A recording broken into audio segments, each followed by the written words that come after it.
Viet Thanh Nguyen, bonjour.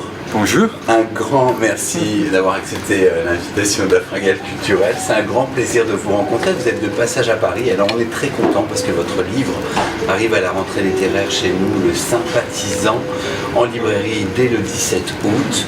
Et c'est un livre fascinant qui nous a beaucoup plu.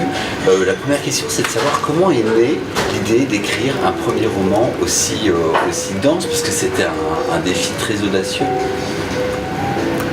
I wanted to write a novel that would completely revise our understanding of the Vietnam War, because that war had been very important to me personally, but I also knew that it was a war that was absolutely crucial to the United States and to a certain extent the world.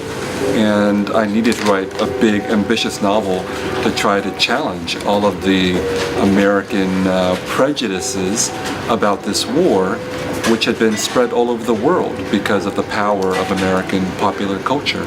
Alors justement, vous vouliez écrire cette version qui est très personnelle et effectivement ça amène plein de choses, mais pourtant il y a déjà eu beaucoup de livres qui ont été écrits sur cette période. Est-ce que vous vous êtes dit j'y vais parce que j'ai d'autres choses à dire, et c'est le cas parce que vous le prouvez aujourd'hui, ou voilà, est-ce que ça vous a pas fait peur le fait qu'il existait déjà d'autres livres?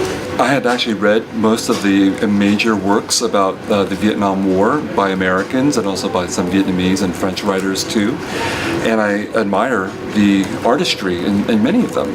But I felt that there was still a story yet to be told, which was the story of what happened to the Vietnamese people, but not just one side of the Vietnamese people, but of all sides of the Vietnamese people, and their relationship to the Americans and the French.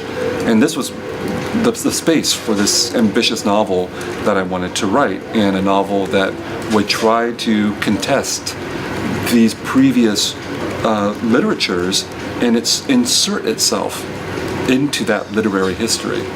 Je vais parler du livre. On est en avril 1975, Saigon est en plein chaos, et à l'abri d'une villa de luxe, on a un général de l'armée et un capitaine qui dressent une liste de ceux à qui ils vont délivrer le plus précieux des sésames, une place dans les derniers avions qui décollent de la ville. Donc je voudrais moi que vous me parliez je voudrais que vous parliez de ce capitaine qui est un agent double. Parlez-moi de ce personnage. So the hero of our novel, or anti-hero, is a communist spy in the South Vietnamese army, and he's the captain, and his boss is the general. And of course the general doesn't know that his chief assistant is a communist spy.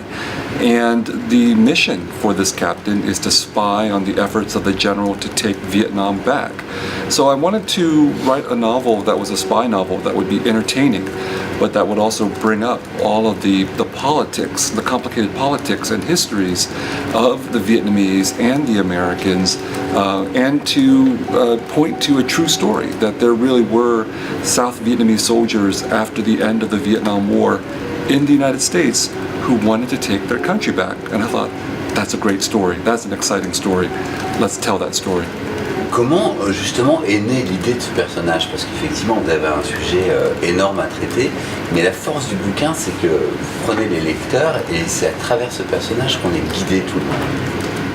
There really were spies in South Vietnam, and some of them became very successful.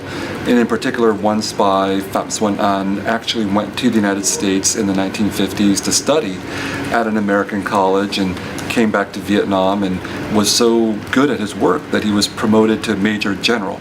And so I knew that story, and when I decided to write a spy novel, my story was loosely inspired by Pham Xuan An, but I made my character very different. I made him half French and half Vietnamese because I wanted to make him someone who would embody all of the conflicts of Vietnamese history.